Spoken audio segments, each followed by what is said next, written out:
Hello and welcome everybody, it's Rose Smith here from AbsoluteSoulSecrets.com. Thanks so much for joining me for the awesome Aquarius 2023 horoscope. Well, it's quite a spiritual year for you this year. A lot of messages coming in from upstairs and also from your subconscious. So let's get into it and start the horoscope and the cards now.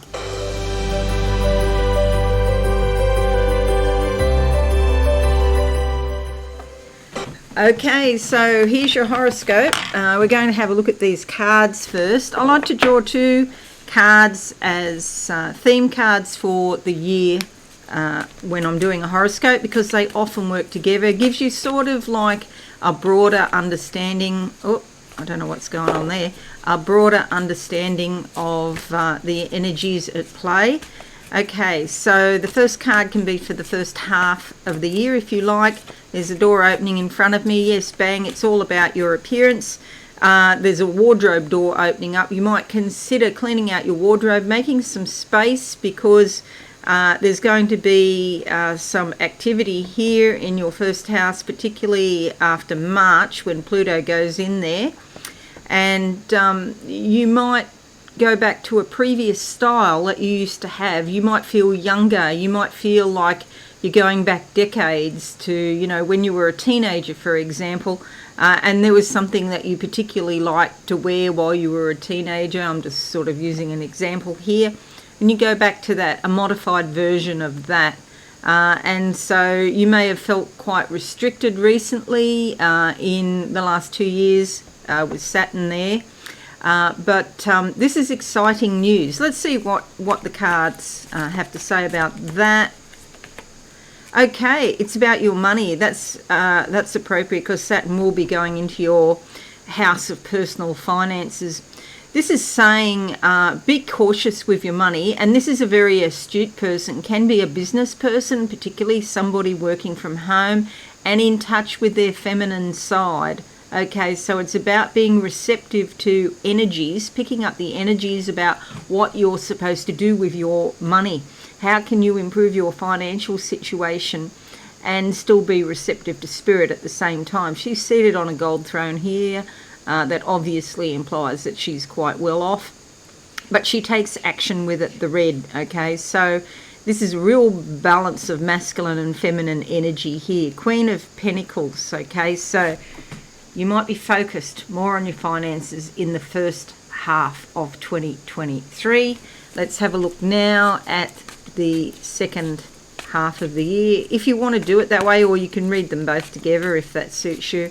Closing my eyes now for awesome Aquarius. Oh, this is great. I see you might have had some problems with bloating or fluid retention. I see a dam wall, and then I see all of this water coming out. I don't know if it's a slipway. It hasn't broken. The dam hasn't broken, but all this water's coming out from over the top and on the side. So it's like the dam's full of water. So that's why I say fluid retention. But this actually relates to your emotions. So maybe be cautious in the way that you express your emotions. Make sure you do that in a healthy way, not in an inappropriate way, you know, yelling and screaming. Go and do that into a cushion or a pillow, perhaps. Let's see what, and the other part of that is you could feel much better as a result, okay, of not carrying all this extra emotional baggage, and perhaps not carrying the fluid either. Let's see, that one wants to come out. Okay, the Emperor card. Okay, some people like this. I'm not one of them. It's like the rules are the rules, and you're going to play by my rules, my way or the highway kind of vibe here, which is probably not that helpful to a lot of people. But other people like it because they feel secure. You know, they like the stability. This is obviously a masculine energy, and it's usually someone who's quite mature. He's got conviction in what he believes. And so, you know, some people respect that. I do too. I respect people that stand up for what they believe. So he can maintain stability, maintain control, You know, he looks out over everything and makes a logical decision. He's all about reason and logic.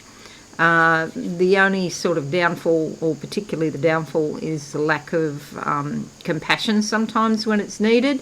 But this could be you. You might be in a very responsible job. You might be some sort of manager or leader in some way.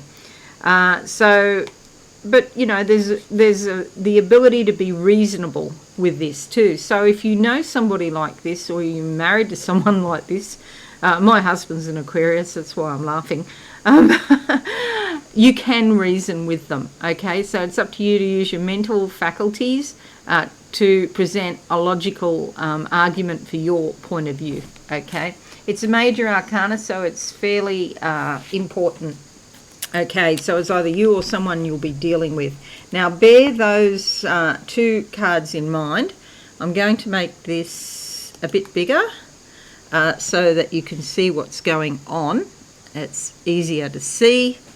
Okay, and now we're going to look at your horoscope. First thing I want to talk about are these red circles, these 5 red circles. When we start the year, January 1st, we're starting with a number of planets that are retrograde, and also the moon's nodes being retrograde. This could mean that we don't have a huge amount of energy for starting the year. Maybe you feel a bit unmotivated, but they all, well, I didn't check the nodes to be quite honest, but the planets are coming direct during January, very gradually. So we'll have Mercury turning direct on January 18th, Mars turning direct on the 12th, and Uranus turning direct on the 23rd of January. If you're in Australia, add an extra day for Aussies and Kiwis. And that basically means that that energy is coming through, and you're going to pick up as January proceeds forth. Okay, so with those retrograding planets, there's a lot of stuff going on internally. So you could have some surprising inner realities, some surprising messages going on that you're picking up from your subconscious. You do have a lot here in your 12th house to start the year. And with this, you know, it's really saying that your spiritual life is very important this year. I always think the 1st of January, and in fact the whole entire month of January, sets up a template for the year in some respect. So, okay, let's have a look now at some of these other influences that are happening. The first one here I want to talk about is the eagle eye pattern. This is a very sorry, I'm just hoarse in the throat from talking so much. This is a very spiritual pattern. It implies a lot of insight and intuition. And with you, awesome Aquarius, it's coming from Mercury here in your 12th house of the divine, Saturn here, which is what's called the focal point, into your sign, and also Neptune in your 2nd house of personal finances, but also the things that you value and your deservability. So because there's so much energy going on, and then we'll have Pluto going in here in March, then that implies that there's going to be some sort of change in the way that you present yourself to the world. Okay, perhaps your identity, perhaps your appearance. That's probably why I got that vision of the wardrobe relating to your appearance. But it's also like your very deep core beliefs and how you actually express them and put them out in the world. So people who know you, they might notice a change over 2023 in the way that you approach the world, okay, and what's coming forward into your life, what you can see on the horizon is coming towards you. Okay, so the next thing to note is that Jupiter is going to be conjunct Chiron in Aries. So if we look here in your 3rd house of communications and study and such like, we'll see here's Jupiter, and here's Chiron. Now, they're not conjunct because there's 10 degrees between them. However, Chiron travels really slowly. It takes 50 years to go around the whole zodiac. Jupiter travels much more quickly. Jupiter is going to catch up to Chiron and be conjunct, and that will be the 24th of February until the 5th of March. This is major in the sense of there's some kind of healing coming around your communications. If you've had problems, maybe English is a second language for you, like or you were brought up in a home where, you know, your parents come from another country, for example. You may, like my husband, I don't think he'd mind me saying this, when he went to school he couldn't speak English, so that's dogged him all his life. And even though he doesn't speak very good Italian, he does speak some. Yeah, he does speak it, but not great. He doesn't speak either language very well, in a sense. He's getting better as he matures with English. But what this means is that really, if you can't communicate with people and you can't get your brilliant ideas out into the world, then there's some sort of, like, there can be an emotional block or a psychological block. This is likely to come to a healing point. Could even be a healing crisis, actually, but from that, there will be a healing of a wound related to your communications, or maybe even your ability to study. Perhaps you had problems studying. If you didn't do very well in school, you might be underconfident in the study department, you know. So this is really good because the healing will allow you to advance in life, basically. Saturn will be going into Pisces from the 7th of March to the 24th of May 2024. So that's 2 years and 2 months. So Saturn steps into your second house of personal finances, your possessions, and also the things that you value, like your deservability. It can sometimes bring restriction or limitation, but with a bit of forethought, you can turn that around. If you put in some sort of structure around your money, like a budget, for example, Saturn would love that. Because Saturn loves to see all the facts and figures. Saturn loves to be conservative and be a bit cautious with your money. It doesn't necessarily mean that you'll earn less or you'll get less money. It just means you put a structure in and be serious and do work around your finances, because if you do that, that'll present you with some stability. You've got Neptune in there at 22 degrees. At some point, Saturn's going to catch up to Neptune over the next 2 years, so it's more likely. Neptune travels very slowly. It might only travel, and I'm taking this off the top of my head, but it might travel somewhere between 2 and 4 degrees per year. So it's going to be in here another few years. I think it's like 14 years in each house. It's 2/3 of the way through 14, so that's like 10 years in. So it could be anywhere between 2 and 4 years in here. But Neptune in your house of money can present a lot of problems because it brings a real spiritual sort of energy, but it also brings confusion and delusion. When you have Saturn approaching Neptune, they're sort of on opposite sides. You know, this has got Saturn to catch up. I could work it out, but it would take too long. But basically, put structure around your money. It's going to stand you in good stead over the next couple of years, especially when Saturn comes close to Neptune, okay, because you could get mixed up with money. That's not the thing you want to get mixed up about.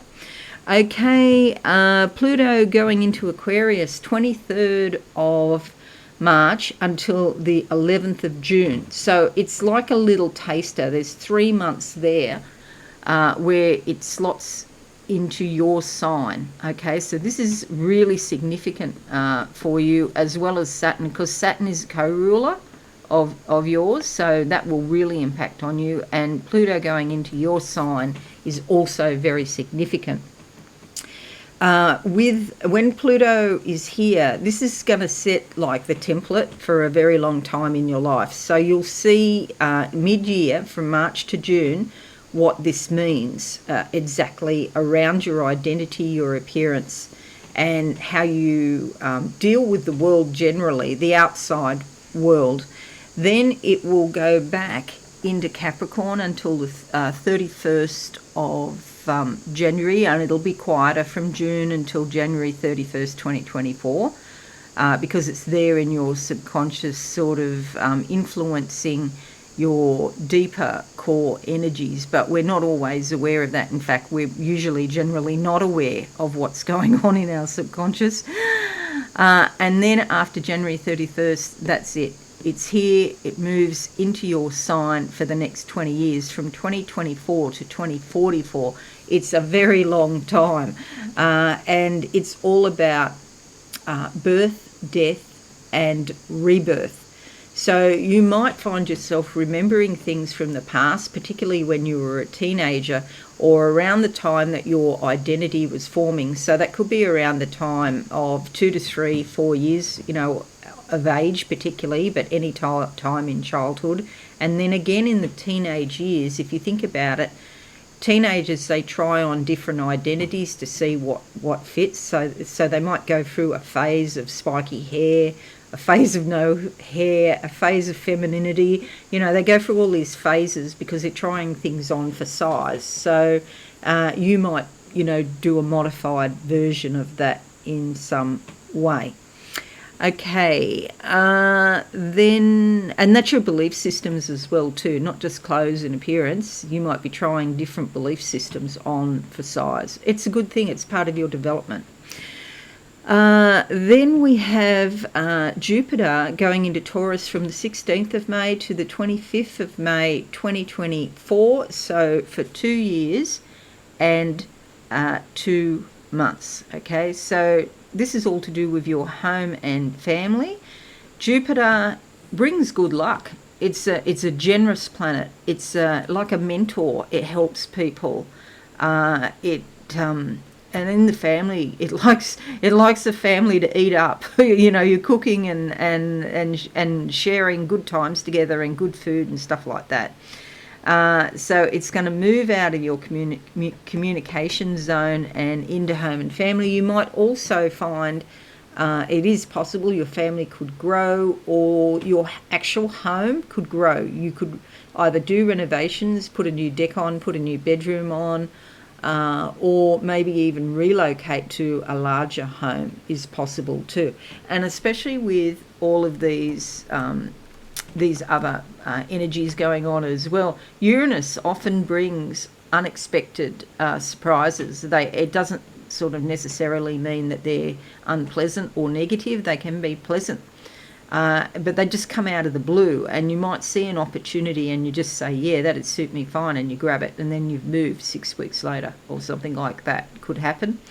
North Node, it's all about your future. There's no turning away from this, because it's going to keep knocking on your door until you do it. And yeah, we're starting the year with the moon in the 4th house, so your privacy is important, and there could be things to do with women, and especially your mother or female relatives. That's how we're starting the year off for you. Venus is retrograde in Leo. Here, I didn't write it in, I missed it. And from the 22nd of July to the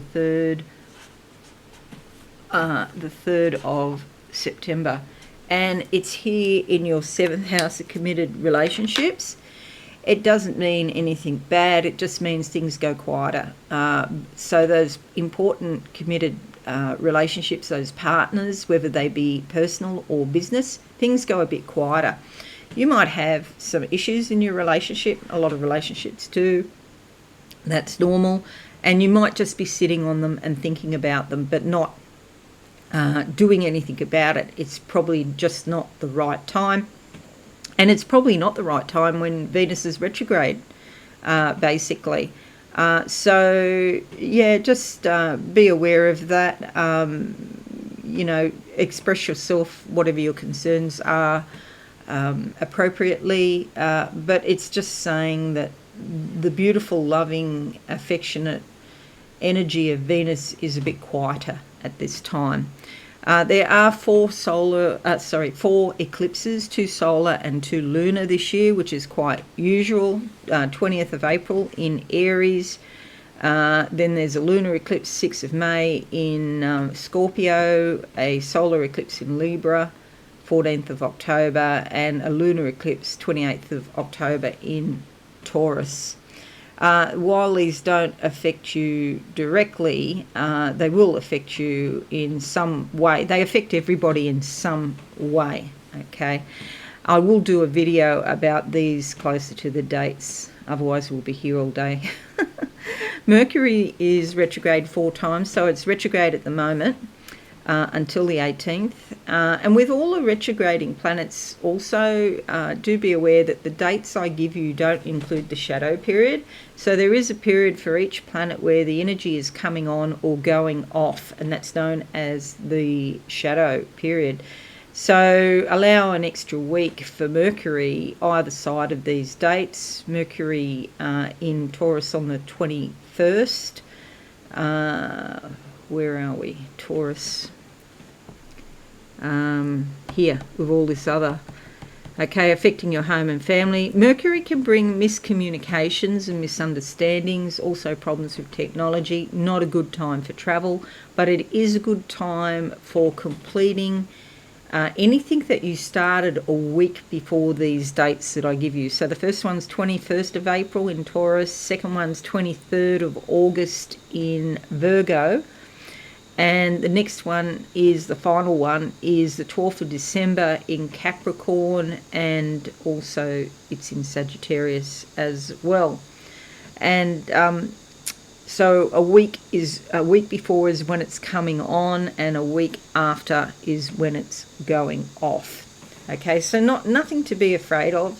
With the eclipses, the solar eclipses in April 20th, and also in Libra on the 14th of October, it's a very masculine type of energy. It's when you're pouring energy out into the world and getting things started, okay? They often bring new beginnings. You're actually probably taking some sort of physical action to get your ideas out into the world. With the lunar eclipses, they're more a feminine receptive type of force. So we have the 6th of May in Scorpio and the 28th of October in Taurus, and that is when you're sort of sitting there being reflective, you know, thinking over a situation. It brings up a lot of emotion, and you just sort of sit with it is the way to deal with it. You don't have to put that emotion out into the world, and it'll probably come out skew if you're not careful. So you have to be a bit careful, because it gives you this great big force. It's like a tsunami coming in. It's a force of energy, but on the 14th of October, and then again on the 28th of the 10th. So that gives you the balance of the male and the female. Alrighty, so that's it, dear Aquarius. I hope this is useful for you. Thank you very much for watching, and thank you for your support in 2023. I really appreciate that. And I just want to wish you all a Merry Christmas if you celebrate Christmas. Not everybody does. And also a very happy and prosperous and healthy 2023. Look, we're turning a corner now. It's not, you know, it's uphill and down Dale Shore. Yeah, I get that. But the trend is upwards. So with Saturn going into... this has gone out of my head now. Saturn going into... Oh, I just can't think. That's amazing. Anyway, with Saturn changing signs, and with Pluto going into Aquarius, oh, I seem to be stuck. That's probably something to do with it. You know, this is really going to help us. And so I look forward to a new year. All the best, and I'll see you again soon. Bye for now. Thanks so much for watching. Please visit my website, absolutesoulsecrets.com, for all things spiritual. Have a lovely day.